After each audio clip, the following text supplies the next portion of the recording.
Othello first para.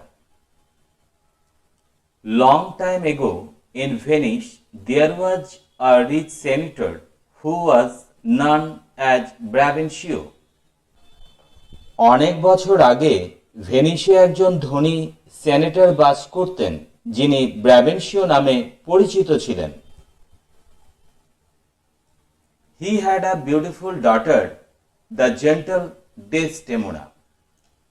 তার ডেসটিমোনা নামের এক সুন্দরী ভদ্র কন্যা ছিল।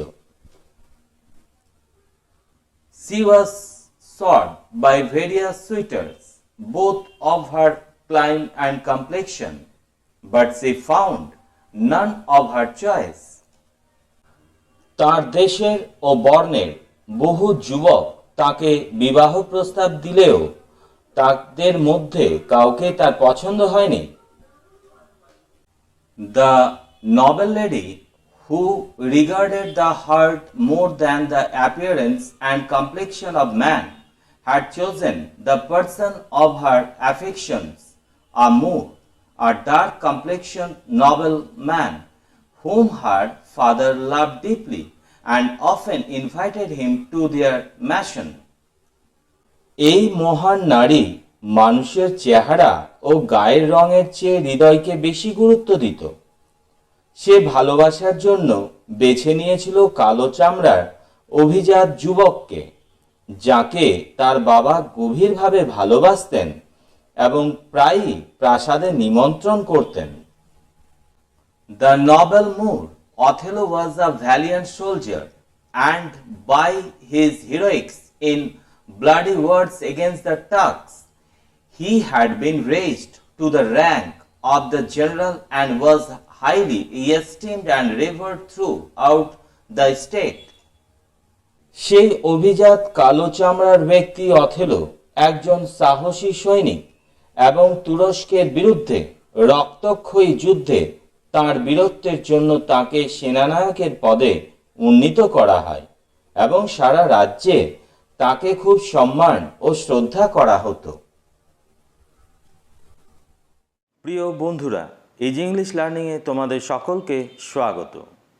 তোমরা আমার এই চ্যানেলের প্রথম দর্শক হয়ে থাকলে অবশ্যই সাবস্ক্রাইব করে নিও আর ক্লাসগুলো নিয়মিত নোটিফিকেশন পাওয়ার জন্য বেল আইকনে ক্লিক করো।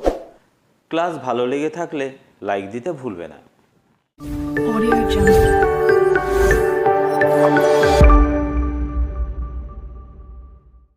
Para 2.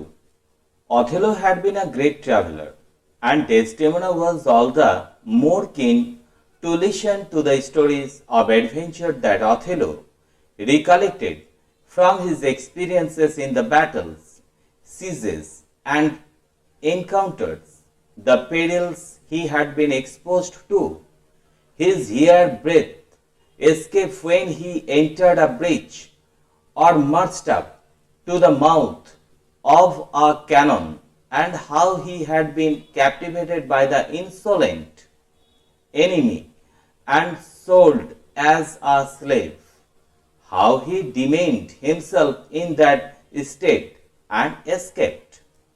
অথেলো প্রচুর ভ্রমণ করেছিল এবং ডেসটিমোনা তার দুঃসাহসিক কাজের গল্প শুনতে সব থেকে বেশি আগ্রহী ছিল। যুদ্ধক্ষেত্র, অবরোধ, সংঘর্ষ এবং যেসব বিপদের সম্মুখীন হয়েছে, পরীক্ষায় ঢোকার সময় অল্পের জন্য সে কিভাবে বেঁচে ফিরেছে, কিংবা কামানের সম্মুখে দাঁড়িয়ে বুক চেতিয়ে এগিয়ে গেছে এবং দাম্ভিক শত্রুর হাতে কিভাবে সে বিমোহিত হয়েছিল, কিভাবে দাস হিসাবে বিক্রি হয়ে গেছিল, ওই অবস্থায় সে কিভাবে আত্মমর্যাদা হারিয়ে ফেলেছিল এবং কিভাবেই বা সে সেখান থেকে পালাতে সক্ষম হয়েছিল, এইসব অভিজ্ঞতা থেকে অথেলো তার গল্পের রসদ সংগ্রহ করেছিল। Desdemona listened with rapt attention of all these accounts and added to the narration of the strange things Othello had seen in foreign countries. ডেসডেমোনা গভীর মনোযোগ সহকারে এই সমস্ত ঘটনা শুনত এবং বিদেশে অথেলোর দেখা অদ্ভুত ঘটনাগুলি বর্ণনা করত, যেমন the vast wilderness and romantic caverns, the quarries, The rocks and lofty mountains that touched the clouds, the savage nations, the cannibals who are man-eaters, and a race of people in Africa whose heads do grow beneath their shoulders. যেমন বিস্তীর্ণ ঊষর প্রান্তর, রূপকথার মতো গিরিগুহা, খাত ও খনি, পাহাড় ও মেঘচুম্বী পর্বতশৃঙ্গ, আদি জাতি, নরখাদক মানুষ এবং আফ্রিকার নরমাংসভোজী রাক্ষস যাদের কাঁধের নিচে মাথা ইত্যাদি। These stories antique Desdemona so much that even if she was called for any household affairs, she would finish off the work with all haste and return to Othello with greedy ear to defer his discourage. এইসব গল্প ডেসটিমোনাকে এতটাই আকৃষ্ট করত যে বাড়ির কোনো কাজের জন্য তাকে ডাকা হলেও সে যত দ্রুত সম্ভব কাজগুলি তাড়াহুড়ো করে শেষ করে অথেলোর কাছে ফিরে আসত আর লোভীর মতো কান পেতে অথেলোর বর্ণিত কাহিনীর প্রতি নিমগ্ন হতো। At the end of his stories, Desdemona would always sigh and then thank him and wish that if he had a friend who loved her, he had only to teach him how to tell his story and that would woo her. গল্পের শেষে ডেসটিমোনা সর্বদাই দীর্ঘশ্বাস ফেলত, তারপর তাকে ধন্যবাদ জানিয়ে বলতো যে অথেলোর কোনো বন্ধুও যদি ডেসটিমোনাকে ভালোবাসে তবে অথেলো শুধু তাকে গল্প বলার কৌশল শিখিয়ে দিলেই সে ডেসটিমোনার মন জয় করে নিতে পারবে। Upon this hint, delivered not with more frankness than modesty, and blushes which Othello could not but understand, and he spoke more openly of his love, and thus gained the consent of the generous and gorgeous lady Desdemona to marry him. এইটুকু আভাসই পরিষ্কার ছিল, এর চেয়ে সরাসরি নম্র ও সলজ্জ ভাবে আর কিছু বলা হয়নি, যা অথেলো না বুঝে পারেনি, এবং সে আরও খোলাখুলিভাবে তার ভালোবাসার কথা জানালো এবং এইভাবেই সে বিবাহের জন্য অতীব সুন্দরী ও সহৃদয়া ডেসটিমোনার সম্মতি লাভ করল। প্যারা 3